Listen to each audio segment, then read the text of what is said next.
about the Ten Commandments? Is it still existing? It exists, of course. The essence of the Ten Commandments exists, but it is not in any more effective for Christians. It do exist because it is in the Bible. It exists. It is in words. It is written. In fact, it was written by God in the 2 tablets of stones, and it is now written in papers that is in the Bible. But although it exists now, it is not in effect now for Christians. Because if we say the Ten Commandments, understood that there is no baptism within the Ten Commandments. But if you are a Christian, you have to be baptized. So the commandments that we have to obey now is not the Ten Commandments exactly as it was written in stones or in the 2 tablets of stone. In fact, our Lord Jesus Christ amended the Ten Commandments. And to prove that, we have now more commandments than there are 10 in the time of Moses. Let us read from the book of Luke chapter 16, verse 16. It says, The law and the prophets were until John. Since that time, the kingdom of God is preached, and every man presseth into it. You see, the Bible tells us that the law, the Ten Commandments, and the prophets were until John. Since that time, the kingdom of God is preached, and every man presseth into it. There is a change that happened. The law and the prophets were only until John. What the prophets have taught and the law of Moses have taught us were only until John.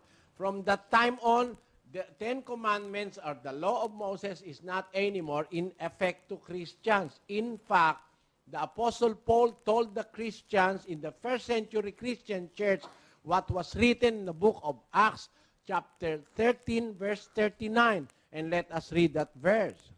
And by him all that believed are justified from all things, from which ye could not be justified by the law of Moses. See, by our Lord Jesus Christ, all that believe in him shall be justified from all things, from which you could not be justified by the law of Moses. So, therefore, there is no more justification in the law of Moses during the Christian dispensation.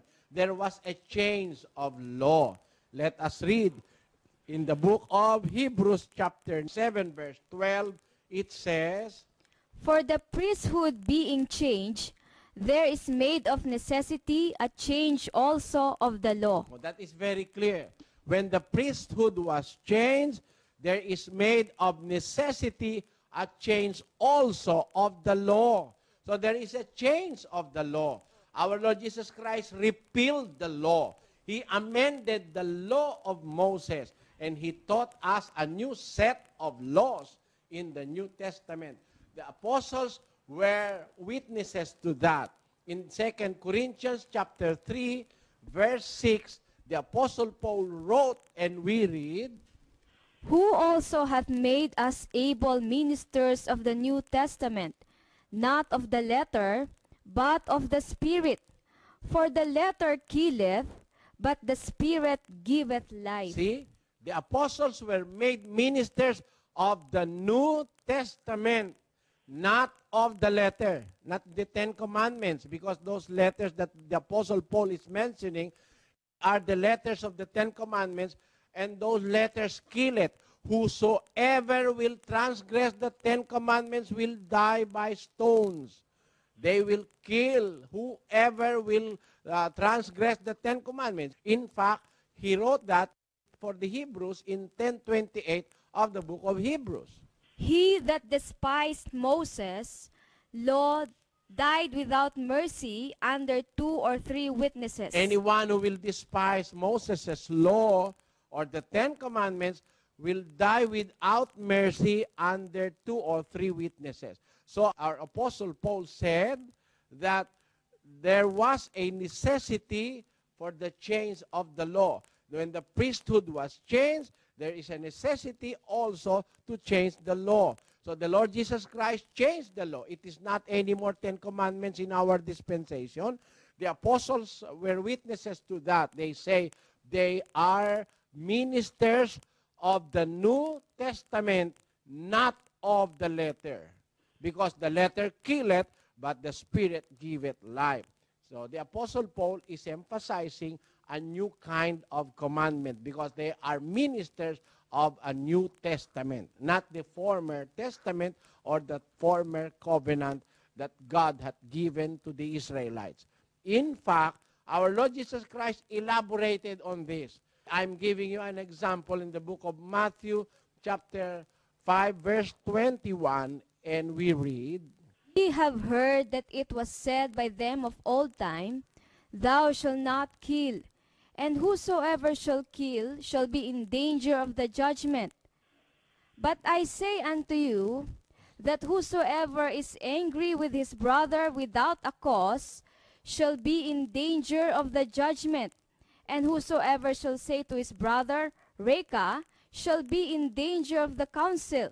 But whosoever shall say, Thou fool, shall be in danger of hell of fire. see, the Ten Commandments just tell us, thou shalt not kill. It is for the Israelites. But for Christians, our Lord Jesus Christ said, I say unto you, but I say unto you, that whosoever is angry with his brother without a cause shall be in danger of the judgment.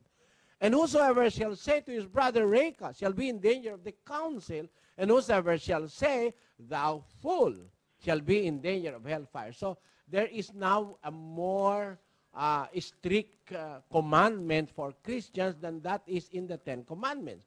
In fact, in another verse, in 5:27 of Matthew, we read, Ye have heard that it was said by them of old time, Thou shalt not commit adultery. But I say unto you, that whosoever looketh on a woman to lust after her, hath committed adultery with her already in his heart. the Ten Commandments say that thou shalt not commit adultery. Unless you touch a woman and lay with her, then you are not guilty of adultery. But in the time of our Lord Jesus Christ, he said, whosoever looketh a woman to lust after her, hath committed adultery with her already in his heart. So you do not have to touch or lie down with a woman in order to commit adultery in the Christian dispensation. Just looking to a woman and to lust after her in your heart, then you are guilty of adultery. So we have now a new kind of law, a strict law, more strict than the Ten Commandments. That is my answer to your question, brother.